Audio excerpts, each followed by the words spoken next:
theory here goes that if we stay out of a nuclear agreement with Iran, if we continue to apply sanctions on Iran, then that will decrease their support for terrorist groups in the region. There is no evidence to suggest that is the case. In fact, if you look at the period of time since we withdrew from the agreement, all we have seen is an increased level of Iranian involvement in Yemen, an increased amount of integration between Iran and the Houthi forces there.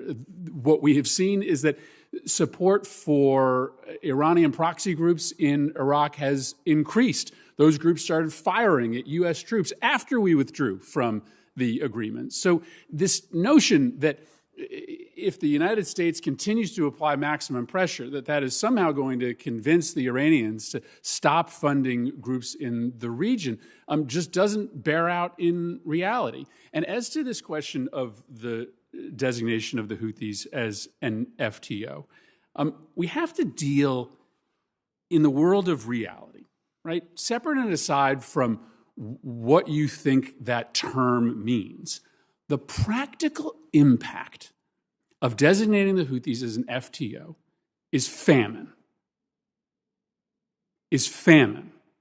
And that's not me making that claim. That's the UN. That's the World Food Program. The World Food Program says very clearly, if you designate the Houthis as an FTO, we cannot operate inside Yemen. They go further. Commercial food operators will not be able to operate inside Yemen. Now, maybe that's a flaw of our statutes, right? That the designation of an entity as a foreign terrorist organization has such extreme consequences for the people of that country. But that is the reality. And so we have to think seriously about whether we want to subject millions of Yemenis to starvation as a consequence of that designation, and whether that's better or worse for the people that we are trying to protect. And I guess my only ask of you, Mr. Fagan, is that you consult along with the administration with those operators on the ground who are going to be forced to pull out and submit the Yemeni people to famine and starvation if we go forward with this designation, given the fact that there are so many other ways that we can impose sanction on Houthi leaders, as the Biden administration already has.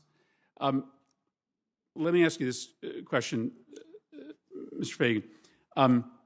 My sense is that the Saudi-led coalition has not changed their perspective on the path to peace. Escalation, escalation, escalation. We have to get into a de-escalatory cycle in Yemen in order to get to the table. We have been pressing the Saudis for the last year to open up the airport, to provide humanitarian pathways for relief agencies, to restart the Yemeni economy. But at the foundation, we've got to be able to convince both sides, the Houthis and the Saudis, that more escalation in Sada province, in Marib, is just going to lead to more of the same. Am I correct in that assumption? Senator, thank you for the question, and I share your concerns about the humanitarian situation and about escalation.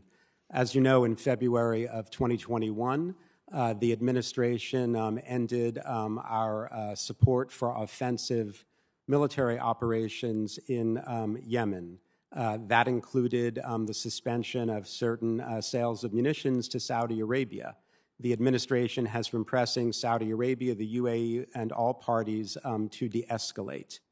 Now, on a positive front, the Saudis, the UAE, the government of Yemen, they support this UN-led process. In fact, the administration has been successful in marshaling an international consensus in favor of this process, including at the Security Council. So we are behind this process, and we can bring these countries along.